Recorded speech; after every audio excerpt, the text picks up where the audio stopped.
menjadi catatan penting dan saya minta untuk betul-betul bisa ditindaklanjuti. Pasca terjadinya peristiwa Duren 3, angka kita langsung anjlok di angka 28. Dan kemarin pada saat penetapan FS sebagai tersangka, angkanya naik menjadi 78. Dan ini adalah pertaruhan institusi Polri, sehingga harapan kita angka 78 itu minimal sama atau naik. Sesuai dengan arahan Bapak Presiden, bahwa kita tidak akan ada yang ditutup-tutupi, semua kita buka sesuai fakta, ungkap kebenaran apa adanya. Jadi itu yang menjadi pegangan 3. Sejak awal saya sampaikan, usut tuntas. Jangan ragu-ragu. Jangan ada yang ditutup-tutupi. Ungkap kebenaran apa adanya. Ungkap kebenaran apa adanya. Sehingga jangan sampai menurunkan kepercayaan masyarakat terhadap Polri. Sangat penting karena ini menyangkut kepercayaan masyarakat terhadap Polri. Kalau ada orang mati terbunuh di rumah pejabat tinggi Polri, kemudian dugaannya Kapolri, dan tidak dibuka secara terang benderang, negaranya akan hancur.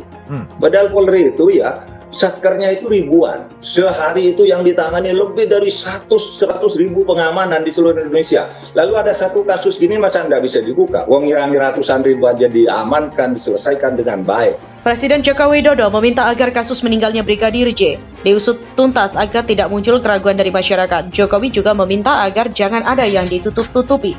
Menanggapi hal itu, Kadif Humas Polri Irjen Deddy Prasetyo memastikan bahwa tim SUS yang dibentuk Kapolri Jenderal Listio Sigit Prabowo hingga saat ini terus bekerja secara profesional dan juga maksimal.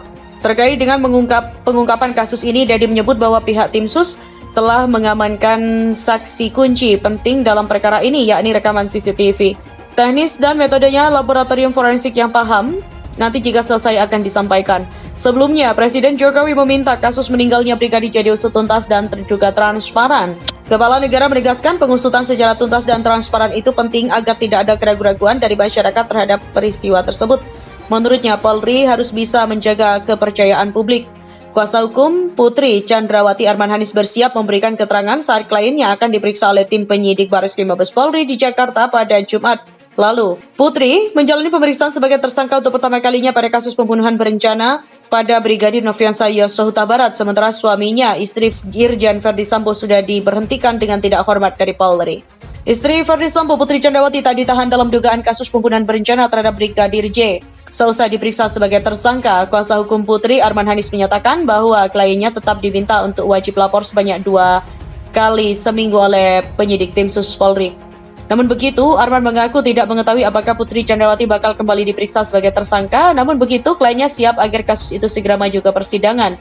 Diberitakan sebelumnya, tim penyidik Polri telah menyelesaikan pemeriksaan konfrontir terhadap istri mantan Kadif Propam Irjen Verdi Sambo, Putri Chandrawati, dengan para tersangka lain. Dalam pemeriksaan yang berlangsung sekitar 12 jam itu, diputuskan jika Putri tak ditahan. Hal itu didasarkan atas permintaan kubu Putri dengan alasan kemanusiaan. Hal itu sebagaimana tertuang dalam aturan Kitab Undang-Undang Hukum Acara Pidana. Terkait soal penahanan Putri, pihaknya mengajukan permohonan untuk tidak dilakukan penahanan karena alasan-alasan sesuai pasal 31 ayat 1 KUHP dan boleh mengajukan permohonan. Adapun alasan kemanusiaan yang dimaksud, Chandrawati masih memiliki anak kecil. Tak hanya itu, kondisi kesehatan Putri yang tidak stabil juga dijadikan dasar permohonan kepada penyidik untuk tidak menahan Putri. Atas permohonan itu, kata Arman, tim penyidik Polri juga mengaminkan untuk tidak menahan Putri meski yang bersangkutan sudah menjadi tersangka kasus tewasnya Brigadir J. Kendati demikian, istri mantan Kadif Propam itu, kata Arman, wajib melakukan pelaporan kepada Polri seminggu 2 kali.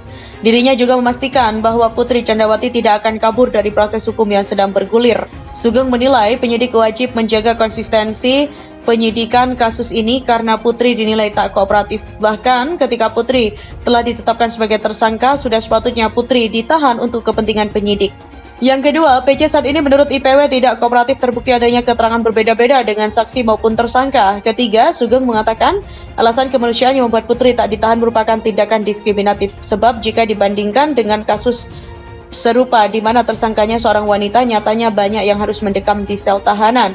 Karena dalam perkara lain banyak wanita di dalam kelompok masyarakat Di bawah tetap ditahan oleh polisi terkait dengan kasus yang menimpa mereka. Atas fenomena ini, Sugeng lantas mempertanyakan sikap Kapolri Jenderal Sigit Prabowo yang telah pernah berujar bahwa hukuman tak boleh lagi bersifat tajam ke bawah dan tumpul ke atas.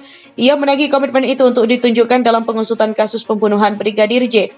Sugeng khawatir sikap tim sus tak menahan Putri meski berstatus tersangka dan akan ditafsirkan masyarakat sebagai bentuk ketidakkonsistenan dalam penyidikan kasus ini.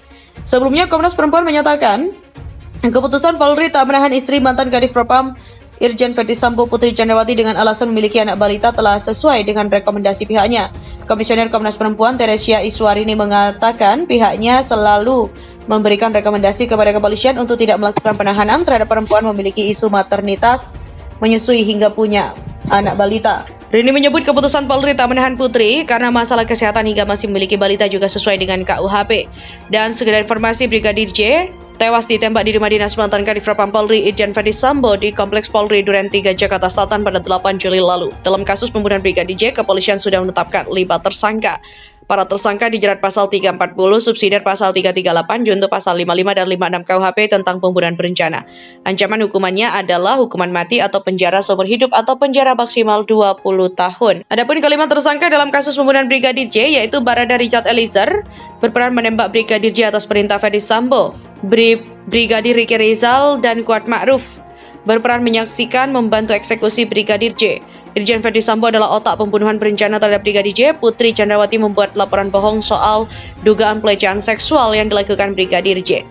Komnas Perempuan menyebutkan soal adanya dugaan kekerasan seksual berupa pemerkosaan yang menimpa Putri oleh Brigadir J di Magelang, Jawa Tengah. Menanggapi hal ini, pengacara Brigadir J Martin Lukas Simanjuntak mengatakan, Komnas Perempuan sudah menjadi aliansi strategis Putri untuk memuluskan kebohongannya untuk memperingan hukuman atas pembunuhan berencana terhadap Brigadir J yang sudah dilakukan. Martin juga menyikapi prolog Komisioner Komnas Perempuan saat menyampaikan hasil temuannya beberapa waktu lalu di Komnas HAM, di mana disebutkan karena adanya obstruction of justice dan juga laporan palsu, maka pelaporan korban seksual lain akan kesulitan untuk melapor. Karenanya, kata Martin, selain menjalan pekerjaan dengan baik, kita harus menjalankan pekerjaan dengan hati bersih. Martin mengatakan, jika kita sebagai Verdi Sambo dan tahu istrinya diperkosa saat ia berada di tempat lain, maka secara normatif akan meminta ajudannya membawa pelaku atau Brigadir J ke polisi setempat di Magelang. Menurut Martin, ini adalah kejanggalan natural yang membuktikan tidak ada indikasi pemerkosaan. Sebelumnya, Komnas Perempuan menyebut adanya dugaan kekerasan seksual yang menimpa Putri Chandrawati di Magelang, Jawa Tengah berdasarkan hasil pemeriksaan. Ia menjelaskan kekerasan seksual itu berbentuk perkosaan itu terjadi pada 7 Juli sore setelah diperkosa Putri ditemukan di depan kamar mandi oleh Susi dan juga Kuat Ma'ruf.